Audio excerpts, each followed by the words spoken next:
something to do. So, happy to hear what you have to say, Jeff. Welcome. Thank you for coming down. My name's Jeff Foster. I've lived in Gray for well over 50 years.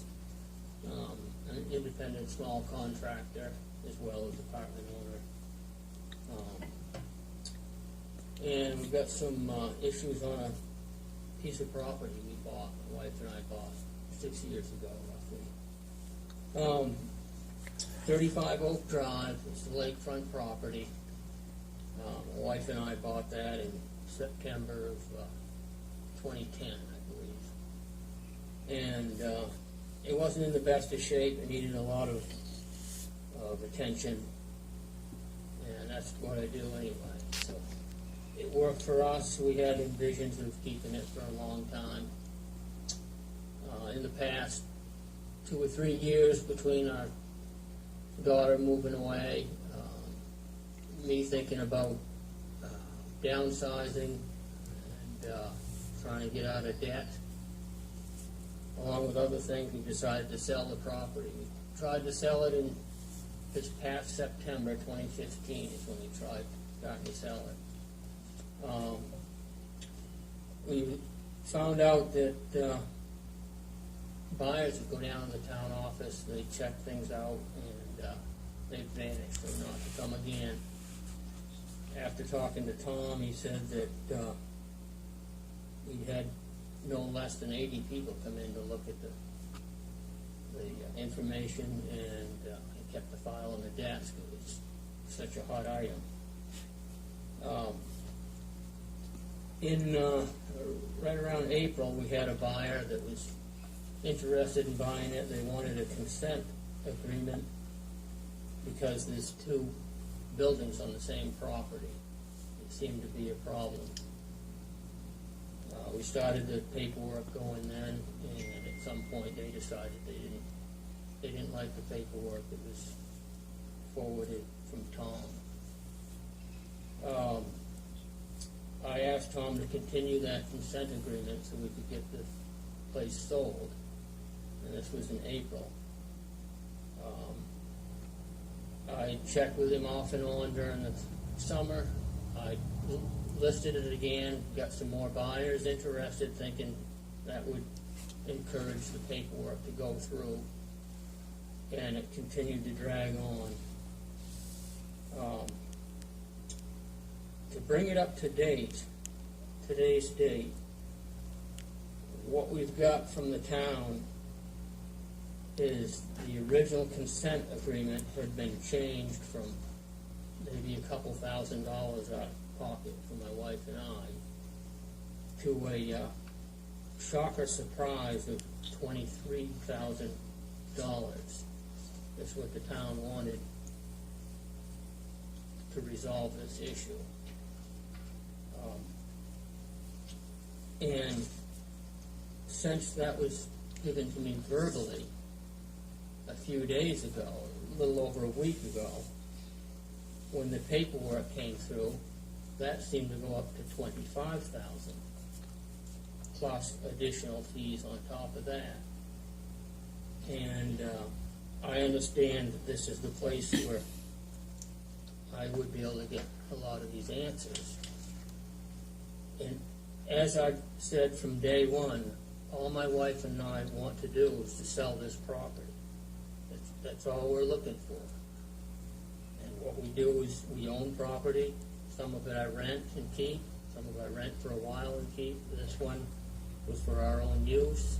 And as I've stated, now we'd like to sell it for financial reasons and other reasons. So, is there anything you want to add to that before I start with a couple of questions? No, Councilman. No. Peter.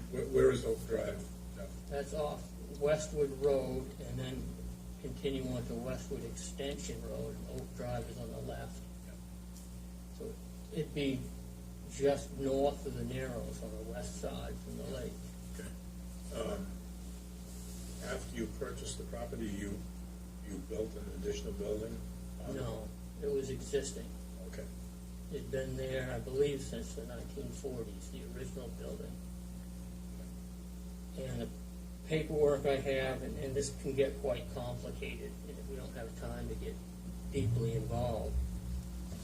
But in, I believe it was 87, thereabouts, the owner, the then owner, got permission to put on a 3-bedroom, they call it a modular, but it's a manufactured home. And I've got the planning board minutes with me if anybody would like to see that. I think what the problem we're up against today is today's zoning is far different than the zoning then. And to complicate matters even worse, the planning board did not make things extremely clear. They did make it extremely clear that the existing building was to be plumbed into the new septic system. And that's about the only thing that the planning board made clear. There's been other extractations out of that, which state other uses, but I disagree with. But, so the end result is, we're quite shocked at this $23,000 and then $25,000. I guess my first question is who decided these figures? Where did they come from?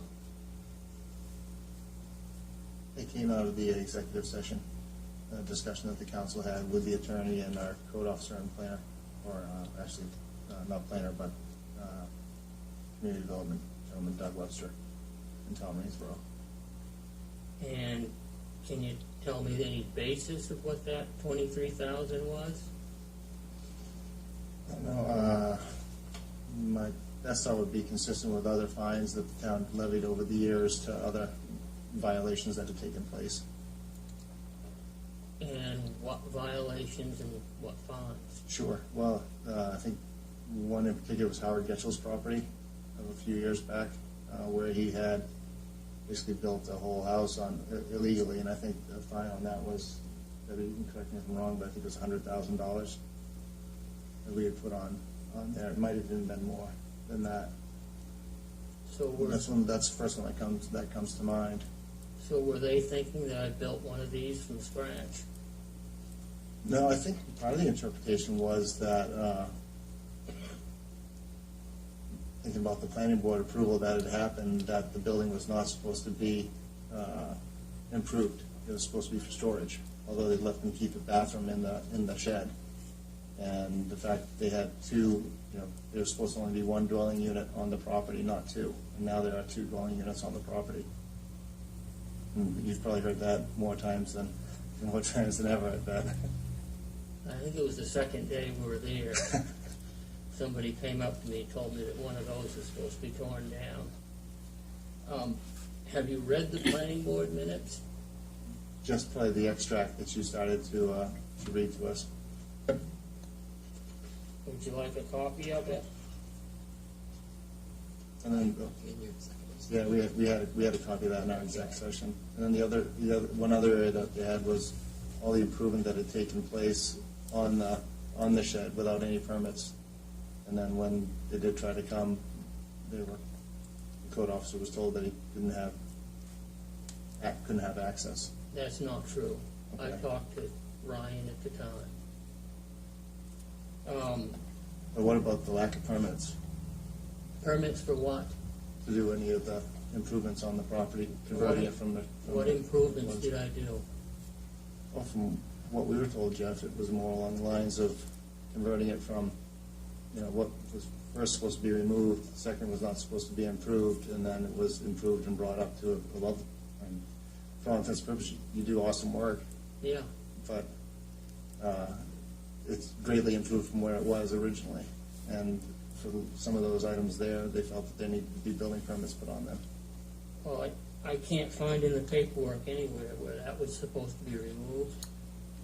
I can't find anywhere in the paperwork where the planning board says it's limited to any use. When we bought it, it was it was used year-round, both those buildings. I don't know who, how, what, Yeah.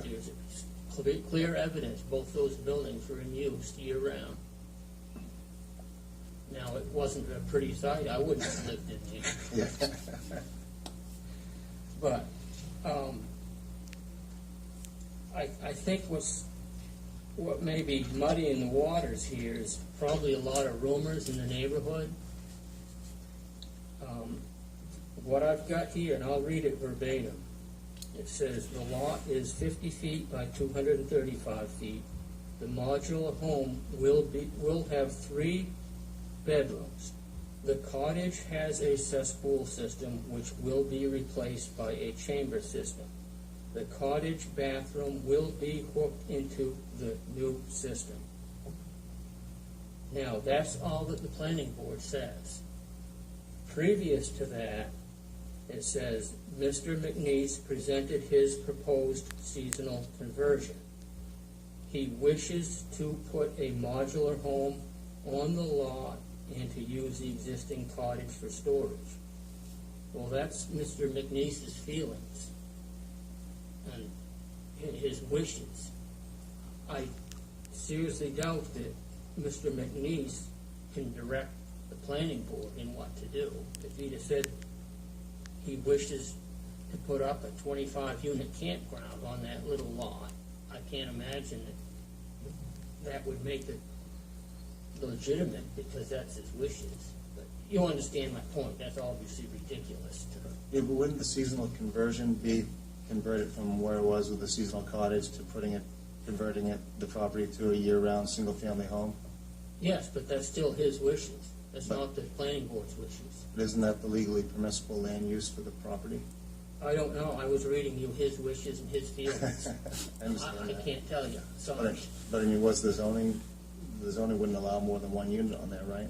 I don't know what zoning allowed. All I got is the paperwork in front of me, and that's all I got. I can speculate, you can speculate, but this is all of us have, it's just a document here. No, I hear what you're saying. So that's where we're at. I did clean the place up. The floors look nice now. I put a new roof on it.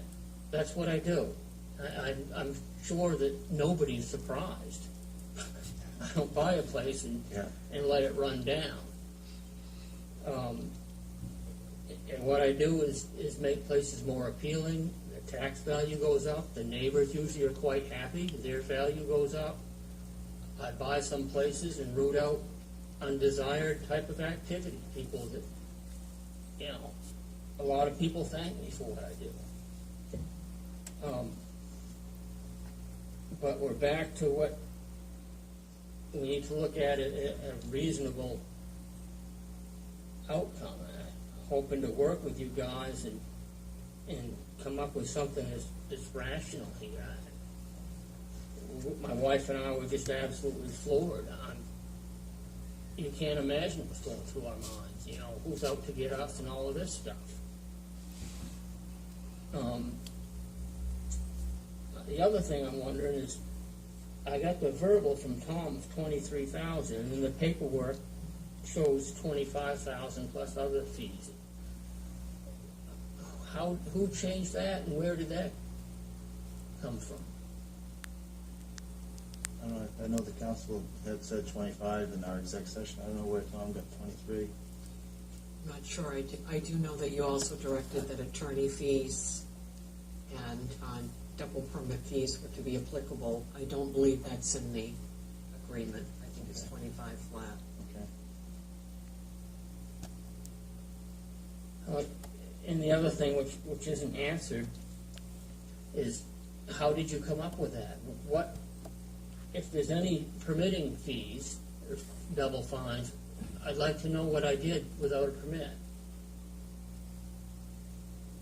And I'd like to know where you got that information. Nobody talked to me from the board. Nobody asked me. It's all of a sudden, boom, here it is. You're guilty. Well, staff had indicated to us that there were no permits taken out to do any work on the property. Right, that's true. Yeah. But what needed permits is my question. Maybe Doug could help us with that answer, Yeah. if you want to, Doug. I mean, right, you got the guy in the chair.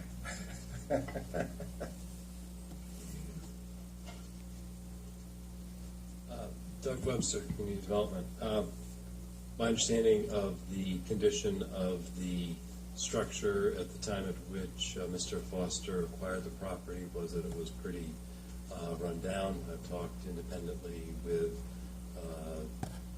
2 or 3 different people that viewed the cottage at the time at which it was for sale. They ended up not buying it, but that dovetailed with the pictures that I have not seen, but I've talked with people that have seen them, that were posted when Mr. Foster put the property on for sale. Apparently showed that it was pretty fixed up. To answer the question directly, there are electrical permits that are needed, there are internal plumbing permits that are needed. If there was anything structural that was done, that would have required a building permit for the International Residential Code, and I believe Tom even requires building permits if you're replacing windows because of the potential structural implications of adjusting, for example, headers and roof loads coming down on top. So electrical, internal plumbing, and building permits.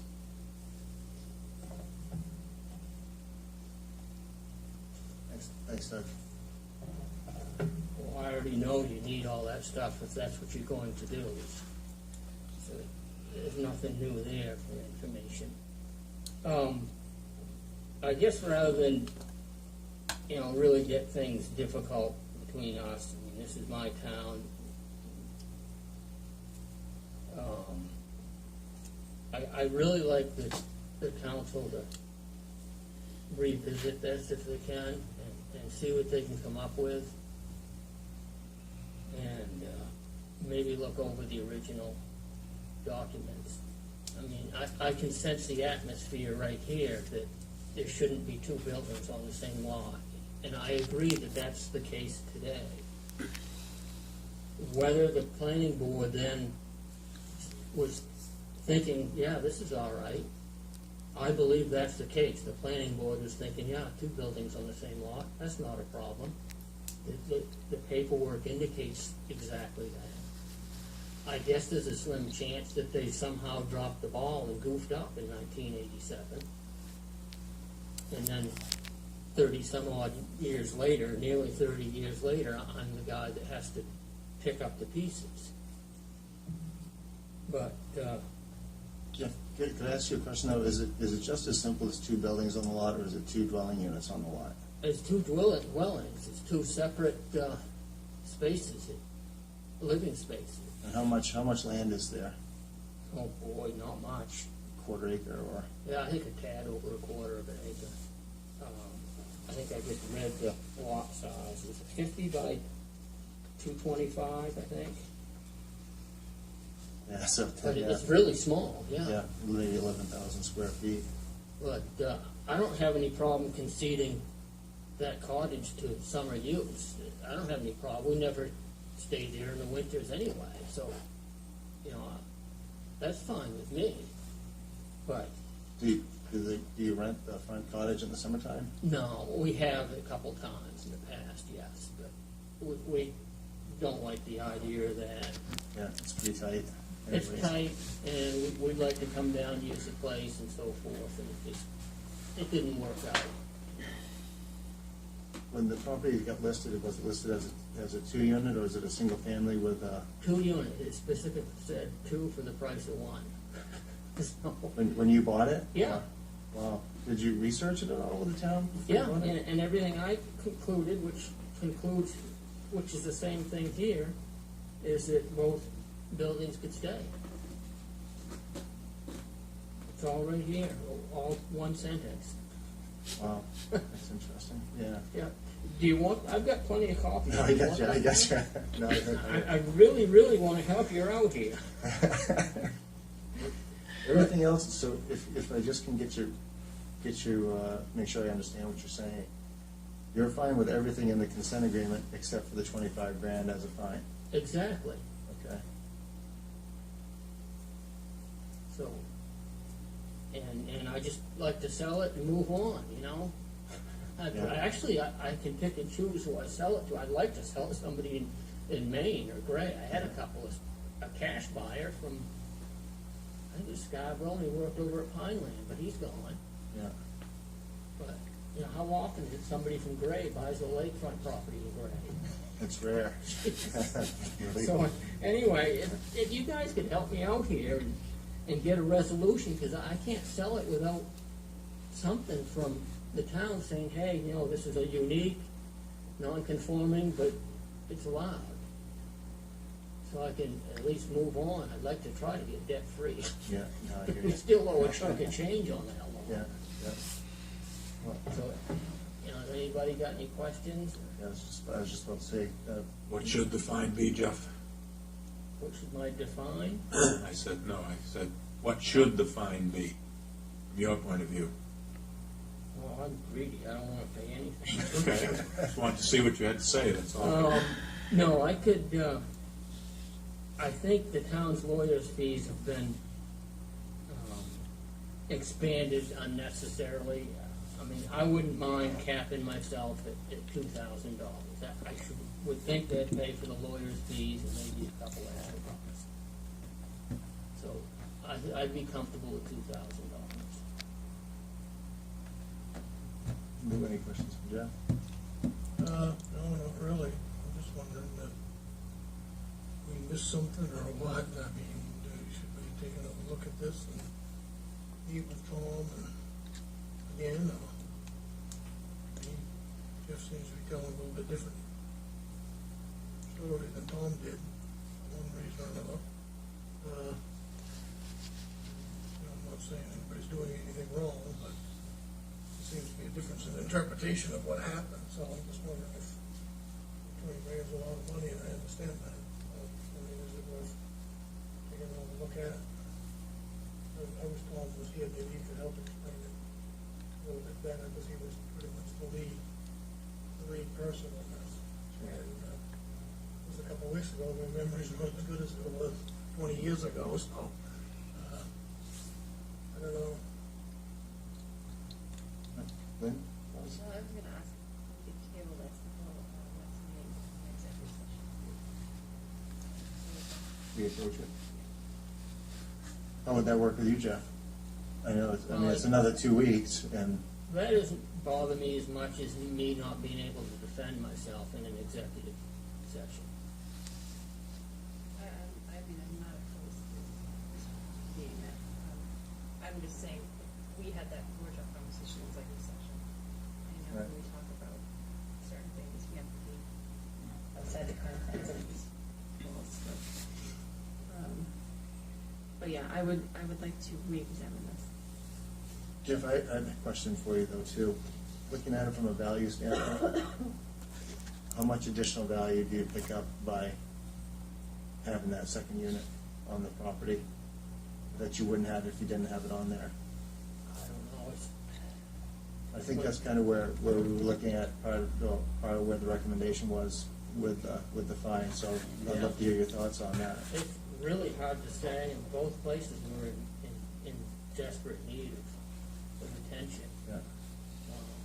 As Doug said, and that's what I do, you know, buy a place that needs some attention. It's hard to say, they'll walk through that modular, which is manufactured, and it's so outdated, it's original 1987, and look at it. But they love the cottage, the original deck is, you can get a nice view, it's small, one bedroom, but I don't know, I just don't know. I think if you remove either one of them, it would probably drop 30,000 in value, that'd be my best guess right now. If you took the cottage away, you'd Or lose if I the- took the modular away. Wow, must be a heck of a cottage. It's not the cottage as much as, I As think the it's like site. 65 feet from the water, which Yeah. you can't do. It's the place of it. Yeah, It's yeah. just It's just gorgeous. It's just up high, it's just an incredible view. The beach is all sand, it's either natural or maybe somebody hauled it in the forties or fifties, I don't know. But it's an incredible place. It's gonna kill us to sell the thing, but you're not supposed to fall in love with things that don't love you back. I hear you. What, last question I have for you, what's it listed at right now? Oh, It's held right now, I think we had, the last was like 280, 280. which I think is lower than what it should have been. That's very reasonable. Yeah, and I think the same thing, because of the paperwork here, they come and see Tom, and then they run like crazy as fast as they can the other direction. Yeah. So, well, where Lynn's recommendation was as far as tabling it and having it in 2 weeks and inviting you to come to that if you could, I think that's probably the, To executive session.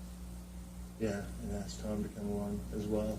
And if you're okay with that, I know that, I mean, Well, and I end up running point on that, on this because I'm the chairman and, whether you like it or not, Yeah. that's the job description that I have to, that I'm the guy that I have, you correct your stuff at me with, and we want to see closure on this as bad as you do, to be honest. We don't like things to be Well, lingering out there, so. we're probably a little more motivated than you, but You I are. get your point. But yeah, you know what I mean, we want to see this It's get costing me reconciled too. $50 a day to keep that place, Yeah, so, between everything, maintenance, repairs, electrical, taxes, insurance, mortgage, and so forth and so on. so if we could do that. No, it's been a long time, it's been since April. Yeah. I wanted it to resolve this. Well, if it helps clarify it at all, we've had it for roughly 3 weeks on the council side of it, so. Well, I should have went directly to the council in April, I know that now. I went through the proper procedures, and here we are today. Yeah. If you could, we just need a motion from the council to table it to, and then move it to exec session. And then if we could do that, at least we can